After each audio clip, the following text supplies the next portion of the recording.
Ես ողջունում եմ մեր բոլոր ռադիոլսողներին եւ ռադիոդիտողներին, դուք դիտում եւ լսում եք Գործարար ալիքը Ֆրիդրիխ Էբերտ հիմնադրամի հետ համատեղ շարունակում ենք հոգատար պետություն հաղորդաշարը եւ այսօր շարունակելու ենք խոսել առողջապահության մասին։ Մեր հյուրն է Հայաստանի Հանրապետության առողջապահության նախարար Անահիտ Ավանեսյանը։ Բարև ձեզ։ Բարև ձեզ։ Շատ շնորհակալ եմ, որ ժամանակ եք գտել մեր ստուդիա այցելելու համար։ Տիկին նախարար, թերևս առաջին հարցս վերաբերվում է առողջապահության հիմնարար խնդիրներին, որպես նախարար ինչ եք կարծում, որ մարտահրավերներ են այս ոլորտում Հայաստանում ձեզ համար առաջնահերթ, նախարարության համար առաջնահերթ, ինչի վրա եք ուշադրություն դարձնում։ Շնորհակալ եմ հրավերի համար եւ կարծում եմ առողջապահությունը շատ կարեւոր ձևով տեղավորվում է հաղորդման վերնագրի մեջ եւ քաղաքացու հանդեպ հոգատարությունը պետության կողմից հենց մեր ոլորտում շատ ընդգծված ձևով է իրականացվում։ Առողջապահության կարևոր մարտահրավերները իհարկե բժշկական օգնության հասանելիությունն է, ֆիզիկական հասանելիությունը, այսինքն բժշկագիտության զարգացմանը համահունչ բոլոր են հնարավոր բուժման ձևերը, մեթոդները, տարբերակները, որ կան, դրանք Հայաստանում հասանելի դարձնելն է։ Բայց բացի ֆիզիկական հասանելիությունից շատ կարևոր է նաև դրա ֆինանսական հասանելիությունը եւ մենք այս երկու ուղղություններով ենք աշխատում, որ մի կողմից կառուցում ենք բժշկական կենտրոններ, փոխում ենք սարքավորումները, փոխում ենք ստանդարտները բժշկական կենտրոնների նկատմամբ որակի, պահանջներն ենք բարձրացնում մասնագետների նկատմամբ, մենք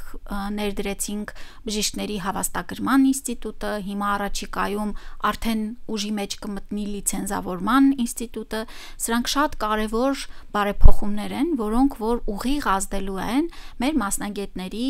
թե գործնական, թե տեսական գիտելիքների անընդհատ բարելավման վրա։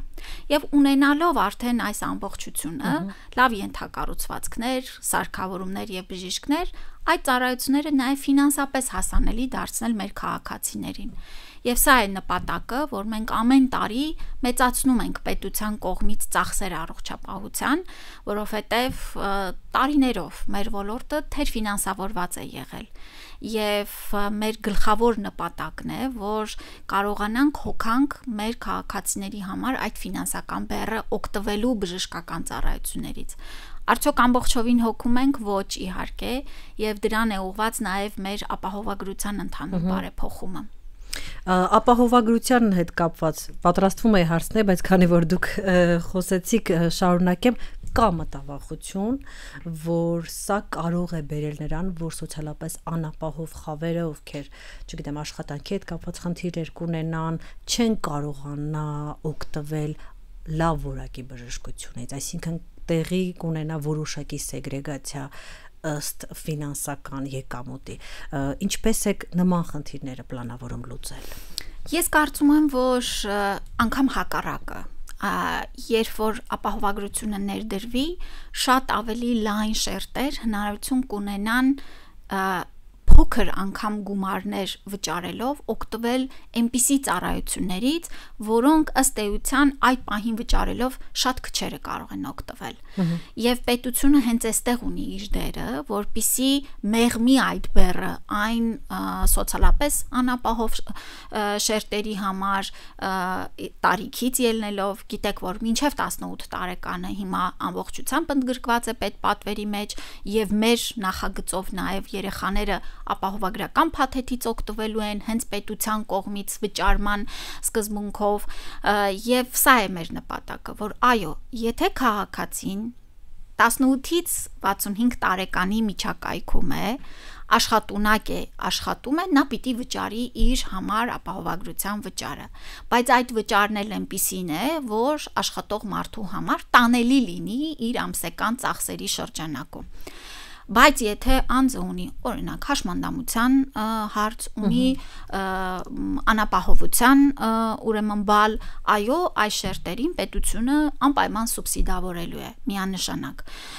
Սա է, որ պետության գլխավոր նպատակն է ստեղծել համակարգ, որը կօգնի մեր բոլոր քաղաքացիներին ավելի մատչելի օգտվել բժշկական ծառայություններից, բայց անգամ այս համակարգի շրջանակներում որոշ խավերի ծախսը այո, պետությունը կշարունակի իր վրա վերցնել։ Մի բան էլ կա, որ գիտեք, այո, շատ կարևոր է այն բոլոր քաղաքականությունները, որ մենք իրագործում ենք, բայց կարծում եմ ներկայումս նաև մարդկանց վարքագիծն է շատ կարևոր եւ ընկալումը, որ առողջության մասին հոգ տանելը ամեն մեկիս պատասխանատվությունն է։ Կարծես մենք ծնվում ենք ինչ-որ մի պաշարով, ռեսուրսով եւ այդ ռեսուրսը խելամիտ օգտագործելը եւ ինքներս մեր մասին հոգ տանելը, վնասակար սովորությունները հնարավորինս կրճատելը հանգեցնում է նրան, որ մենք ավելի քիչ ենք սպառում նաև մեր պետության ռեսուրսները, որոնք կարող են ուղղվել կրթությանը, որոնք կարող են ուղղվել կանխարգելմանը, որոնք կարող են ուղղվել ավելի ճիշտ ուղղություններով եւ ընդհանուր հանրության մոտեցումն էլ առողջության նկատմամբ շատ կարեւոր հանգամանք է, որ մենք փորձում ենք աշխատել։ Եթե թույլ տաք շատ ուրեմն այսպես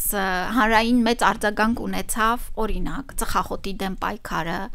օրինակ աղի հետ կապված մեր որոշումները, աղի օգտագործման սահմանափակման, առողջ ապրելակերպի որոշ ծրագրեր եւ շատ դեպքերում հարցնում են, արդյոք սրանք են առաջնահերթությունները։ Մենք այո, խորապես հավատում ենք, որ սրանք էլ շատ կարևոր առաջնահերթություններ են, որովհետեւ եթե մենք կանխարգելում չանենք, եթե մենք մեր կենսակերպի առումով փոփոխություններ չանենք, ծախսերը ամեն տարի անընդհատ կաճեն եւ ինչ որ մի պահի պետության համար էլ դրանք դառնում են անտանելի բեռ։ Դրա համար էլ մենք շատ ուշադրություն ենք դարձնում այ հենց այդ կանխարգելիչ վարքագծին, վաղ հայտնաբերմանը, մեր սկրինինգային ծրագրերի ընդլայնումը։ Ես ուզում եմ նշել, որ օրինակ կրծքագեղձի սկրինինգի ծրագիրը եւ դրա արդյունքում նաեւ բուժօգնության ապահովումը արդեն իսկ փոփոխություններ է բերել մեր երկրում ցուցանիշների մեջ։ Մենք կրճատում ունենք առաջին անգամ հայտնաբերված դեպքերի մեջ 3-րդ, 4-րդ ստադիայի քաղցկեղները։ Սա շատ մեծ ձեռքբերում է, որի վրա նաև հիմնվելով մենք պիտի առաջ գնանք։ Առհասարակ վերջերս կարծեմ Հարվարդի մի պրոֆեսորի էի լսում, ով ասում էր, որ շատ հաճախ պետության ֆունկցիայի վրա, առողջապահության վրա է մեր պատկերացմամբ մնում բուժելը, մինչդեռ կան հստակ մեծ հաշվարկներ, որ կանխարգելիչ գործողությունները շատ ավելի քչացնում են թե ֆինանսական բեռը, թե հետո արդյունքների հետ ավելի քիչ գործ ունենք։ Որոշակի հաշվարկներ կամ տեսլական ունեք այս տեսակետից։ Իհարկե, եւ միանշանակ համաձայն եմ այս պնդմանը, որ կանխարգելումը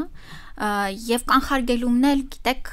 այս նոր տեխնոլոգիաների, արհեստական բանականության, նաեւ էլեկտրոնային որոշակի, այսպես մեզ օգնող գործիքների առումով դրա շրջանակներն էլ է փոխվել։ Եթե առաջ կանխարգելում էին օրինակ շաքարային դիաբետը միջին տարիքում, երբ որ արդեն իսկ կային ախտանշաններ եւ դրանից սկսած միջամտությունը կոչվում էր կանխարգելում, հիմա շատ ավելի վաղ этаպներում իրականացվում են գենետիկ հետազոտություններ, որի արդյունքում գնահատվում է արդյոք մարդը ունի որոշակի ուրեմն գենետիկ մուտացիաներ, որոնք կարող են հետագայում բերել շաքարային դիաբետին։ Սա նշանակում է, որ մարդու կողմից շաքարի օգտագործումը, ֆիզիկական ակտիվությունը շատ ավելի կարևորվում են։ Այսինքն մենք հենց այս փոփոխությունը պիտի բերենք, որ այո, անհետաձգելի բուժօգնությունը, պլանային բուժօգնությունը չենք կարող կրճատել, որտեղ դա անհրաժեշտություն է, բայց եթե մեր ուշադրությունը միայն սևեռենք այս этаպի վրա, ապա մեր նախարարության անունն էլ պիտի փոխենք հիվանդաբուժության նախարարություն եւ ոչ թե առողջապահության նախարարություն։ Եվ սրան են ուղղված նաեւ օրինակ առողջ ապրելակերպի մեր ծրագրերը, որոնք մեր ավակ սերնդի մեջ շատ մեծ հետաքրքրություն են առաջացրել եւ հաճախում են այս խմբակներ մեր կանայք տղամարդիկ ավելի քիչ ցավոք սրտի փոխում են իրենց վարքագիծը, ավելի ուշադիր են դառնում այն ախտանշաններին, որոնք որ այդ տարիքում պետք է ուշադրություն դարձնել։ Այսինքն վարքագծային փոփոխությունը եւ կանխարգելումը այն գրավականն են, որ մենք որպես ազգ առողջ կլինենք։ Քաղցկեղի ցուցանիշներով Հայաստանը շատ անհանգստացնող հորիզոնականներում է գտնվում։ Ինչ ծրագրեր են արվում այս ուղղությամբ։ Ընդհանուր առմամբ ամբողջ աշխարհում քաղցկեղի որոշ անգամ մասնագետների գնահատմամբ համաճարակային տենդենսներ կան։ Սա խոսում է ինչպես կյանքի միջին տևողության երկարացման, ինչպես նաև զարգացած երկրներում կենսակերպի փոփոխության, մեր շրջակա միջավայրի ազդեցության առումով, այո, դիագնոստիկայի լավացումն էլ, չէ՞։ Միանշանակ, իհարկե մենք ունենք հայտնաբերելիության աճ, բայց սա պիտի ուրախացնի մեզ, որովհետև ինչպես նշում եք, մենք պիտի ունենանք հայտնաբերելիության աճ եւ մահացության կրճատում։ Սա է մեր նպատակը, այսինքն ինչքան վաղ հայտնաբերենք, այնքան շատ ավելի մատչելի եւ էֆեկտիվ կլինի մեր բուժումը եւ արդյունքը կունենանք կյանքի երկար տևողություն։ Հայաստանում մահացության առաջին տեղում շարունակում է մնալ սրտանոթային հիվանդությունները, բայց այս տենդենսն էլ ինչքան կրճատվեն սրտանոթային հիվանդությունները եւ մենք ունենանք կյանքի միջին տևողության երկարացում, այնքան հավանականությունը, որ մարդը իր կյանքում կհիվանդանա քաղցկեղով, ավելի մեծանում է։ Այս էլ պիտի մենք հաշվի առնենք, որ վիճակագրական տվյալներին էլ ճիշտ արձագանքենք, ինչի մասին է սա խոսում, այս տվյալները ինչի մասին են խոսում։ Բայց մենք, ինչպես ասեցի, ունենք հայտնաբերելիության աճ, բայց նաև ունենք մահացության կրճատում։ Եվ սա եւս պետության ուղիղ քաղաքականության արդյունք են։ Սա ինչպես վիրահատական միջոցների պետական պատվերի մեջ ընդգրկելու մասով էր, այնպես էլ սկրինինգների ներդրման մասով է, այսինքն այս բոլոր քաղաքականությունները բերում են նրան, որ մենք մի ցուցանիշով աճում ենք, այո, եւ դա է ճիշտը, բայց մյուս ցուցանիշով էլ նվազում ենք, եւ սա է մեր նպատակը։ Շատ լավ, ցավոք սրտի, հատկապես 2020-ից հետո հաշմանդամության մասին շատ ենք խոսում, այս ուղղությամբ ինչ ծրագրեր եք իրականացրել եւ իրականացնում։ Կարող եմ ասել, որ մեր նպատակն էր ամենաառաջնային իհարկե պատերազմում վիրավորում ստացած անձանց ամբողջական բուժօգնությունը ապահովել եւ հաշմանդամության ուրեմն պարագայում էլ պետությունը մեծ ներդրում արեց, որպիսի ֆունկցիոնալությունը մարդկանց հնարավորինս վերադարձվի, այսինքն այն նոր պրոթեզները եւ այն նոր տեխնոլոգիաները, որ կան, բոլորը հնարավորություն են տալիս ավելի լավ արդյունք ունենալ բուժման դեպքում։ Իհարկե նաև շատ կարևոր է միջոցները ուղղել այն վիճակների կամ այն հիվանդությունների բուժմանը, որոնք հանգեցնում են հաշմանդամության։ Ես մի օրինակ բերեմ, մեր ուրեմն ականջի խխունջի փոխպատվաստման ծրագիրը բավական ծախսատար ծրագիր է եւ երեխաների շրջանում մենք ամբողջ վիրահատական հատվածը վերցրել ենք պատվերի շրջանակում եւ որոշ բարեգործական ընկերությունների շնորհիվ կարողանում ենք մինչեւ 2 տարեկան երեխաներին ամբողջությամբ վերադարձնել լսողությունը եւ սովորացնում են խոսել, այսինքն մի վիճակ, որ ուրեմն լսողության կորուստը կամ իծնե ծանրալսություն կամ լսողություն չունենալը հանգեցնում է արդեն հաշմանդամության, եւ պետությունը շարունակում է ծախս կրել այդ անձի սոցիալիզացման եւ այլնի վրա, բայց մենք փոխեցինք նաեւ մեր մոտեցումը, որ ավելի լավ է մեծ ծախս կրել եւ այդ վիճակը վերացնել, քան թե անընդհատ ծախս կրել հետագայում եւ չենք խոսում թե դա ինչ մեծ փոփոխություն է մարդու կյանքի որակի մեջ, երեխաները դպրոց են գնում, աշխատում են, այսինքն լիարժեք անդամ են մեր հասարակության դառնում եւ սա կարծում եմ շատ կարեւոր ու սպասված ծրագիր էր եւ հաջորդիվ էլ նման ծրագրերը մեր ուշադրության կենտրոնում են լինելու։ 50+ կանանց մասին եմ ուզում մի թեթև խոսենք, որովհետեւ կարծես թե այս տարիքում կանայք մի տեսակ անհետանում են հասարակական դաշտից, բայց իրականում սա շատ զգայուն տարիք է, հա, սկսած թե ձեր նշած այդ քրոնիկ հիվանդությունները, դիաբետի եւ այլի բարձրացման տեսակետից, թե ֆիզիոլոգիական փոփոխություններն են բերում լուրջ թե հոգեբանական, թե ֆիզիոլոգիական խնդիրների, թե քաղցկեղի նաեւ աճի։ Կա ինչ-որ թիրախային ծրագիր հենց այս տարիքի կանանց օգնելու համար կամ ինչ ծրագրերից կարող են օգտվել, որովհետև խնդիրը իրականում մեծ է, մենք շատ ունենք, այս շերտը մեզ մոտ կա եւ մարդիկ ունեն խնդիրներ։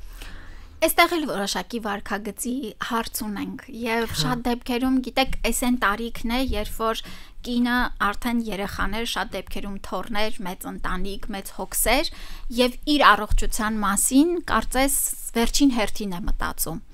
եւ անդրադառնում է ասում է որ լավ էս մի գործնել անեմ էս մի բանն էլ կանցնի հետո կգնամ բժիշկի ոչինչ, եթե շատ սուր ցավ չի, կարելի է տանել եւ, չգիտեմ, անցնել տնային գործերին։ Եվ ինքներս մեզ խլացնում ենք նաեւ մեր կարիքները, այն ախտանշանները, որոնք ակնհայտ են։ Եվ ճիշտ եք նկատում, որ այս ընթացքում կանայք անցնում են շատ, այսպես, շեշտակի փոփոխություններով հորմոնալ առումով, ֆիզիոլոգիական առումով եւ շատ հիվանդություններ այս ընթացքում սկսում են գլուխ բարձրացնել։ Մենք ունենք նաև կանանց շրջանում գերքաշության մեծ խնդիր, հենց այս տարիքային խմբի մոտ եւ իհարկե գերքաշությունը բերում է շարժունակականության փակ շրջան է ստացվում, ինչի արդյունքում ավելի շատ մեզ համար շատ կարեւոր է իմ նշած այդ ծրագիրը, որ այս տարիքի կանանց իրենց առողջության նկատմամբ այդ ուշադրությունը մի հատ սևեռեն եւ փորձեն ինքնուրույն նաեւ որոշակի բաներ հաղթահարել մեր հասարակությունը ինչ որ առումով նաև ավելի խստապահանջ է տարեց մարդկանց նկատմամբ այն առումով որ ֆիզիկական ակտիվությամբ զբաղվելու չգիտեմ այո եւ այս կարծրատիպերն էլ պիտի կոտրվեն պիտի փոխվեն Մենք իրականացնում ենք վաղ հայտնաբերման սկրինինգային ծրագրեր, ինչպես նշեցի կրծքագեղձի սկրինինգային ծրագիրը, որ այս տարի ընդլայնվել է եւ մեր քաղաքացիները կարող են դիմել անկախ սոցխմբից, ուրեմն մեր բոլոր պետպատվերի շահառուները կարող են դիմել եւ այս սկրինինգը անցնել մենք ունեցանք պիլոտային ծրագիր մարզերում 4 մարզերում իրականացրեցինք լայնածավալ սկրինինգային ծրագիր կարծեմ 30,000 կին անցավ այս հետազոտություններով եւ ունեցանք 1000-ից ավել անձինք ովքեր երկրորդային հետազոտություն անցան վիրահատություններ ունեցան եւ բարեբախտաբար հայտնաբերեցինք եւ բուժեցինք եւ որևէ խնդիր այս պարագայում այս կանայք չեն ունենա Մյուսը ուրեմն արգանդի վզիկի քաղցկեղն է, որ կանանց շրջանում մահացության երկրորդ տեղն է զբաղեցնում քաղցկեղից, այս մասով էլ մենք շարունակում ենք PAP թեստավորման ծրագիրը մեր առաջնային օղակում եւ 3 տարին մեկ կարող են մեր կանայք գնալ եւ հանձնել եւ տեսնել արդյոք ունեն մորֆոլոգիական փոփոխություններ թե չէ։ Այստեղ պատվաստումն էլ կա, չէ՞, պատվաստումը կա միանշանակ, այո, եւ պետք է ասեմ, որ 13-ից 16 տարեկան աղջիկների շրջանում մենք ունենք այս տարի բավական լավ պատվաստման ցուցանիշներ Եվ ես ուրախ եմ, որ հանրությունն էլ չտրվեց այդ մոլորությունների եւ կեղծ լուրերին, այո, եւ մենք տեսնում ենք, որ այո, շատ ավելի աղջիկներ գնում են պատվաստում են եւ ըստ էության կանխարգելում են այս հիվանդությունը։ Մենք տարեկան 100-ից ավել մահ ենք ունենում միայն ուրեմն այս հիվանդությունից, որը կարելի է չունենալ։ Եվ կան երկրներ, որոնք էլիմինացրել են, այսինքն վերացրել են մահացությունը այս հիվանդությունից։ Մյուսը կոլորեկտալ քաղցկեղի սկրինինգային ծրագիրն է, որը եւս արդեն 1 տարի է ներդրվել է պիլոտային, այս տարի ամեն տարի ավելի ընդլայնում ենք այս շրջանակը։ Պիտի ասեմ, որ այս տարիքում շատ կարևոր են այս ուրեմն սկրինինգային ծրագրերը շաքարային դիաբետի եւ զարկերակային ճնշման սկրինինգը առաջնային օղակում եւս իրականացվում է, այսինքն կարող են դիմել իրենց ընտանեկան բժշկին կամ թերապևտին առաջնակի հետազոտությունները գոնե անցնելու եւ ունենալու ախտորոշում եւ արդեն հետագայում իհարկե պահպանելու կառավարելու հիվանդությունը Տիկին նախարար, քանի որ կանանց մասին խոսեցին, գիտեք, երբ պատրաստվում է այս հաղորդաշարին եւ հարցուփորձ է անում, հետաքրքիր է, որ առաջին բողոքները կանանց կողմից ոչ թե բուն ֆիզիկական առողջությանն էին վերաբերում, այլ հենց էթիկայի հետ կապված խնդիրներին։ Հա, վերաբերմունք բժիշկների կողմից բավականին կոպիտ, գրինի հղի, թե պարզապես խնդրով եկած, ինչ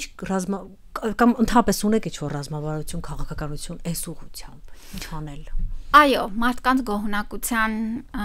առումով շատ կարևոր է վերաբերմունքը բժիշկների եւ ոչ միայն բժիշկների, ամբողջ բուժանձնակազմի։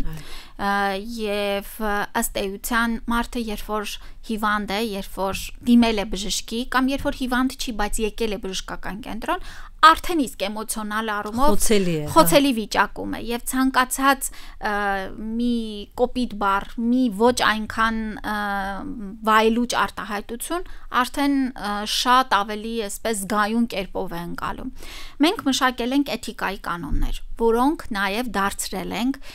բժիշկների հավաստագրման համար 5 տարին մեկ անցկացվող դասընթացների պարտադիր մաս։ Սա շատ կարևոր փոփոխություն է։ Եվ այսուհետև բժիշկները օրենքով պարտավոր են որոշակի թվով կրեդիտներ, ուսումնական կրեդիտներ հավաքել հենց էթիկայի կանոնների մասին սովորելով, վերահաստատելով, վերհիշելով, սկսած ինչպես պետք է դիմեն պացիենտին, ինչպես պետք է հայտնեն անձին հիվանդության մասին, այսինքն բավական կարևոր փոփոխություն է, որ նախ մենք պիտի սովորացնենք մեր մասնագետներին այս հատվածը։ Գիտեք, շատ բաներ ենթադրվում է, որ մարդ պիտի իմանա, բայց պետք չի թողնել ենթադրության վրա, այլ պետք է ներառել իր մասնագիտական կրթության շրջանակներում։ Եվ ամեն 5 տարին մեկ պետք է կրկնի մարդը այս ուղղությամբ իր գիտելիքները թարմացնի, մոտեցումներին ծանոթանա։ Ես կարծում եմ, սա շատ կարևոր փոփոխություն է։ Բացի դրանից ստեղծել ենք էթիկայի հանձնաժողով, որը անկախ հանձնաժողով է եւ քննում է հենց էթիկական նորմերի խախտումները եւ մենք այս հանձնաժողովի կարծիքը նաեւ ուրեմն հաշվի առնելով ուղարկում ենք բժշկական կենտրոններ, որպեսզի նրանք որոշակի միջոցներ ձեռք առնեն, կլինի դա կարգապահական տույժեր, կլինի դա անձին նորից ուղարկել վերապատրաստվելու որոշակի հարցերի շուրջ, այսինքն կա մի ինստիտուտ, որ պետք է զբաղվի հենց էթիկական նորմերի խախտումներով։ Ես ճիշտ եմ հասկանում, որ պացիենտը ունի իրավունք բողոք ներկայացնելու հանձնաժողովին։ Այո, պացիենտները եւ պետք է ասեմ բավական ակտիվացել են դիմումները։ Սա խոսում է նրա մասին, որ քաղաքացիները արդեն տեղյակ են, որ կա այսպիսի հնարավորություն եւ դիմումները հանձնաժողովը քննում է, այն գործում է անկախ նախարարությունից, այնտեղ ներառված են հոգեբաններ, իրավաբաններ, բժիշկ գիտնականներ եւ նրանք քննում են այս բողոքները եւ արդեն իրենց եզրակացությամբ հանդես գալի։ Շատ լավ, Տիկին նախար, մեզ մնաց մոտ 5 րոպե եւ չեմ կարող չհարցնել, հա, 2023 թվականից հետո Արցախից բռնի տեղահանված մեր հայրենակիցների համար ես գիտեմ, որ որոշակի ծրագրեր են նախաձեռնվել, ինչ փուլում են դրանք, ինչ է արվել, ինչ է նախատեսվում անել, խնդրեմ։ Մենք ըստ էության հենց առաջին օրերից արդեն որոշակի վերափոխումներ արեցինք մեր համակարգում եւ Լեռնային Ղարաբաղից բռնի տեղահանված մեր հարազատները օգտվում են պետական պատվերի ամբողջական փաթեթից, այսինքն այն անկախ տարիքից, անկախ կարգավիճակից, անկախ հաշմանդամություն ունենալուց, թե չէ, եւ արդեն իսկ լինելը տեղահանվածի կարգավիճակ ունենալը բավարար է, որպեսզի անձը օգտվի պետական պատվերի ամբողջ հասանելի փաթեթից։ Կարծում եմ, որ սա ամենակարևոր որոշումներից էր, որովհետև մենք հասկանում էինք, որ բավական մեծ կարիք կա նաև այդ ընթացքում չբավարարված բժշկական օգնության, որը կարիք կա լրացնելու, եւ իհարկե շարունակելու ենք ակտիվ աշխատանքը, ես վերջերս էլ հանդիպել էի կանանց հետ, եւ այստեղ էլ գիտեք, բացի բուժօգնությունից կար նաև հարցեր հոգեկան առողջության հետ կապված օգնության եւ պիտի աշխատենք, որ նաև սոցիալական սոցիալ նախարարության հետ տեսնելու ինչպես կարող ենք նաև այս հարցերը շարունակական ձևով հասցեագրել։ Պետպատվերի հասանելիության հետ խնդիր կա որոշակի, այսինքն բողոքներ կան, որ կարող է մարդը դիմել պետպատվերով իրեն հասանելի բուժօգնությունը ստանալու համար, բայց ասեն, որ գիտեք, այս պահին հասանելի չէ, 1 ամիս հետո դիմեք, իսկ դա շատ ուշացած է։ Կան ինչ-որ մեխանիզմներ նման իրավիճակը վերահսկելու համար։ Տեսեք, երկու տարբերակ կա անհետաձգելի բուժօգնություն, որը որևէ կերպով չի հետաձգվում պետական պատվերի շրջանակներում, տրամադրվում է առանց սահմանափակումների։ Բայց պլանային դեպքերը իհարկե շատ նորմալ է, որ կարող են հերթագրվել եւ այսօր ես շատ հաճախ նաև գոլեգաներիս հետ խոսելով արձանագրում եմ, որ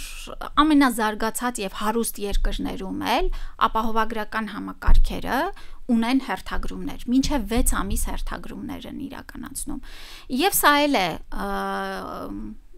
բուժօգնության տրամադրման առումով խնդիր չի ստեղծում, որ եթե անձը պիտի ինչ որ մի պլանային բան ստանա, միջամտություն ստանա, եւ դա իր կյանքի կամ առողջությանը վնաս չի հասցնի, այո, դա պիտի նաեւ որոշակի հերթագրում ենթադրի։ Այս պահին կարող եմ ասել, որ չունենք ծրագրեր, որոնք 1 ամսից ավել հերթագրման են, եւ սա շատ լավ ցուցանիշ է, բայց անգամ եթե ունենում ենք դիմելիությամբ կապված աճ հերթագրումների, ես կարծում եմ, որ դա ընդունելի է, ամենակարևորը, որ այդ օգնությունը հասանելի լինի ֆինանսապես եւ մարդը անգամ 1 ամիս հետո կարողանա պետպատվերով ստանա։ Շատ լավ, շատ շնորհակալություն մեզ ժամանակ տրամադրելու համար։